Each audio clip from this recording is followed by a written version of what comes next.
तो अभी जैसे कि हम जानते हैं जो इंटरेस्ट फ्री लोन हम दे रहे हैं उसकी एक लिमिट है। अगर वो गोल्ड की सिक्योरिटी के सामने आप ले रहे हैं तो उसकी 1 लाख रुपए लिमिट है, और गारंटर के सामने अगर मेंबरशिप गारंटर पे ले रहे हैं तो उसकी 50,000 रुपया लिमिट है।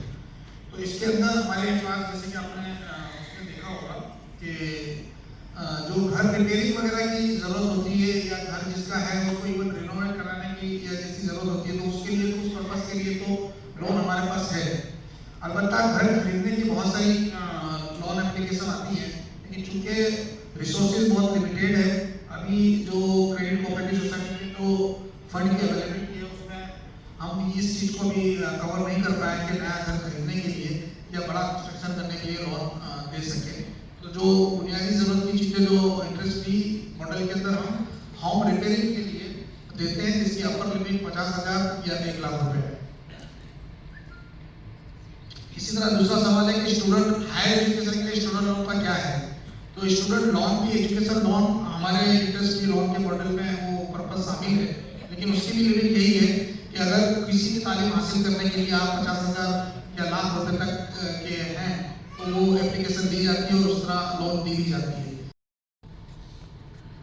और इस एजीएम में शरीक होने वाले अलबरका के तमाम मेंबरान, आप तमाम लोग मुबारकबाद के मुस्तहिक हैं कि एक कोऑपरेटिव जो गुज़िश्ता 2 साल पहले कायम होते वक्त जिसका हिसाब चंद लाख रुपयों में था, और वो आज आपके सामने करोड़ों का हिसाब पेश कर रही है। और इसकी कारकर्दगी उस बच्चे की तरह है जो एक एनेक्डोट है ना कि बच्चा 6 महीने में बैठना शुरू करता है और 10 महीने में चलना शुरू करता है। तो इसकी मिसाल उस मजबूत बच्चे की है जिसने 6 महीने से पहले बैठना शुरू कर दिया और तय उम्र तक पहुंचने से पहले उसने चलना शुरू कर दिया। और आपके सामने जो हिसाब उसने पेश किया मुनाफा और नुकसान का, उसमें उसने ये बात बताई कि न सिर्फ ये कि कोऑपरेटिव ने ब्रेक इवन को अचीव किया है, बल्कि उसने जो है कुछ सरप्लस भी क्रिएट किया है। Wasif Hussain, president अलबरका cooperative society. Sir, किस तरह से आज मीटिंग हुई, क्या कुछ मामले में बात हुई, अलबरका किस तरह का काम कर रही है? एक्चुअली आज अलबरका सोसाइटी की एनुअल जनरल मीटिंग थी जो साल में एक बार सोसाइटीज़ करती है। आज इस मीटिंग में अलबरका सोसाइटी के पिछले साल की तमाम तर रिपोर्टें पेश की गई, किस तरह तरक्की करे वो तमाम चीज़ें उसके मेम्बरान तक पहुँचाई गई। अलबरका सोसाइटी एक्चुअली अहमदाबाद में एक गैर सूदी इदारा है जो इंटरेस्ट फ्री मॉडल पर पूरे अहमदाबाद में काम कर रहा है। इसके कुछ डिपॉजिट स्कीम है, इसके सामने इसकी कुछ लोन स्कीम है। इसी तरह ये लोगों की खिदमत अंजाम दे रहा है। कितना फ़ायदा पहुँच रहा है? आप अगर इसकी एजीएम में जो अभी कुछ देर पहले इसकी जो रिपोर्ट पेश की गई उसमें आप देखेंगे कुछ हमने उसकी सक्सेस स्टोरी उसमें दर्ज की है।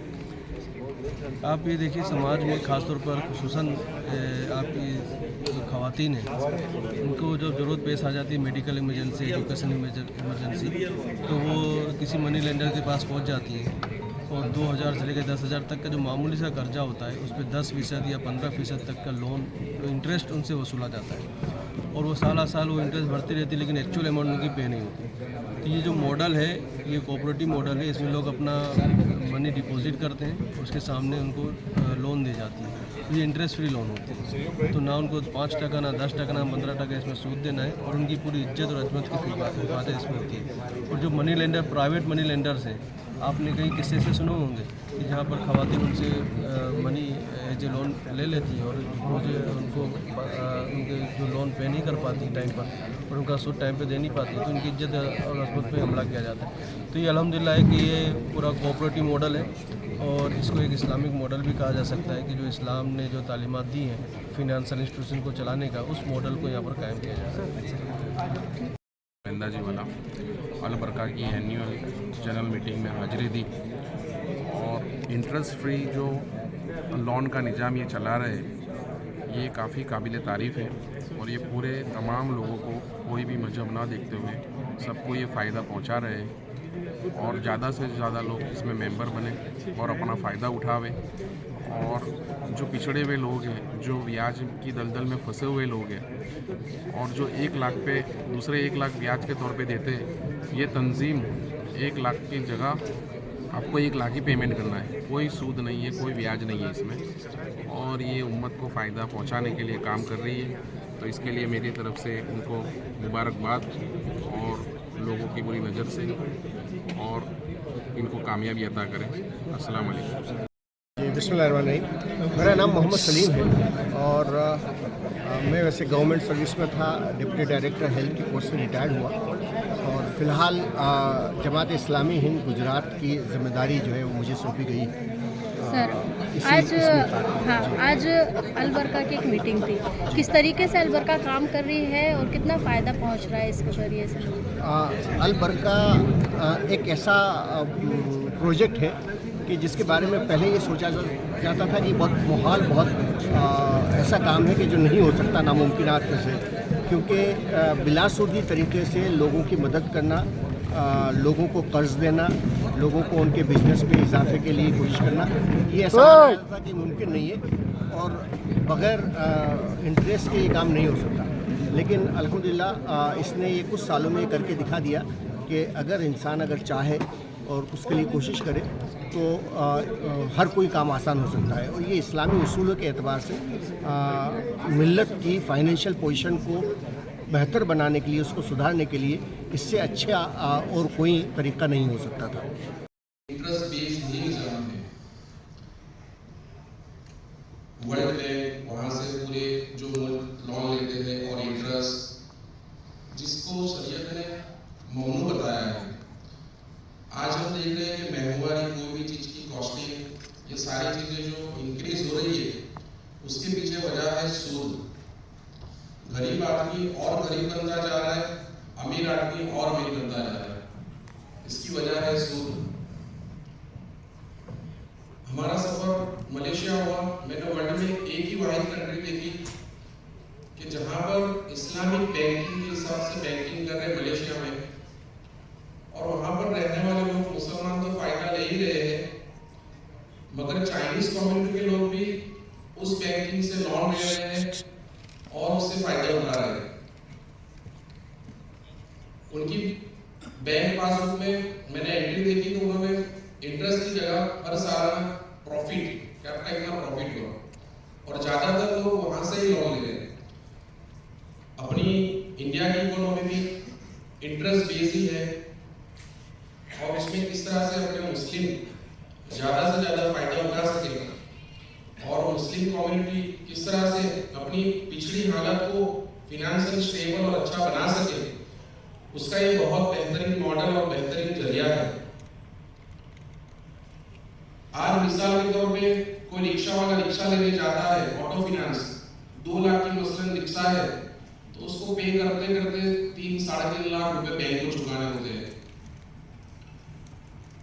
वो रोजाना रिक्शा चला के 1,000 रुपए कमा रहा है, महीने के 30,000 कमा रहा है, वो उसमें से 8,000 तो सिर्फ वो EMI में दे रहा है, 8 से 9,000। रिक्शा का मेंटेनेंस 6-7 हजार रुपए दे रहा है, 15,000 ही नेट कमा रहा है। तो इसलिए वो अपने आप को ग्रोथ महसूस नहीं कर पा रहा है। और हमारी कम्युनिटी में अक्सर ये देखा गया है, क्योंकि हम फिनेंसिंग से जुड़े हुए चार्टर्ड अकाउंटेंट हैं और पूरे फिनेंस जो फिनेंशियल स्ट्रेटेजी देखी है हमारी कम्युनिटी की, वो बहुत ही कमजोर है। हम पैसा कमाना नहीं जानते, पैसा बचाना नहीं जानते, पैसा एक्सपेंस करना नहीं जानते। ये भी चीज सीखनी है हमें। तो मेरा कहने का मकसद यही है आप सभी से कि कंज्यूमर कोऑपरेटिव सोसाइटी को आप अपने रिश्तेदार, जो गरीब रिश्तेदार है और जो आत्मनिर्भर बनना चाहते हैं, तो इससे जुड़े। और ये बहुत ही बेहतरीन काम अंजाम दे रही है। हमारे जो इस अलबरका के प्रेसिडेंट साहब, वाइस प्रेसिडेंट साहब, उनसे मैं गुजारिश करूंगा कि एक ब्रांच, आपने जैसा भी एजे में बोला कि एक ब्रांच में खोली, एक ने 3 ब्रांच खोलिया। मेरी ये दुआ है कि 3 ब्रांच खोलोगे सिटी एरिया में तो भी कम पड़ेगी आपको, क्योंकि मेंबर्स बनेंगे, मेंबर्स चाहते हैं। और जिस तरह से सजाद सर ने कहा कि भाई नेगेटिव एरिया वो डिक्लेयर करते हैं, डिपॉजिट तो लेते हैं मगर नेगेटिव एरिया डिक्लेयर करते हैं। क्वालिफाइड होने के बावजूद भी वो लोन नहीं देते हैं। उसकी वजह हो सकता है कुछ कम्युनिटी हो, कुछ एरिया हो, और हमारी कम्युनिटी में काफी लोग मिसयूज भी करते हैं उसे। ये सारी चीजों को ध्यान में रखते हुए गवर्नमेंट ने बैन किया हुआ था उसे, मगर उसमें अच्छे लोगों को भी फायदा नहीं मिल पाता। हमारे जैसे भी एरिया में रहते थे तो वो मना करते थे कि नहीं आपको नहीं मिलेगी। तो मैं चाहता हूँ कि सारे लोग इससे फायदा उठाए, अपना प्रॉफिट शेयरिंग करें और विदाउट ब्याज, विदाउट इंटरेस्ट अपने आप को ग्रोथ महसूस करें। और मेरी दिल से यही दुआ है कि अल्लाह इस कोऑपरेटिव सोसाइटी को नजरे बद से बचाए और खूब कामयाबी अता करे। अस्सलाम वालेकुम। 50,000 रुपये तक मैक्सिमम लोन अमाउंट तक होम अप्लायंसेस जैसे घरेलू चीज़ें जो होती है, फ्रिज, वॉशिंग मशीन, इस तरह के आइटम खरीदे जा सकते हैं। उसमें कोई डाउन पेमेंट नहीं होगा, लेकिन EMI उसी महीने से शुरू होगा जिसमें लोन डिस्बर्स होगा।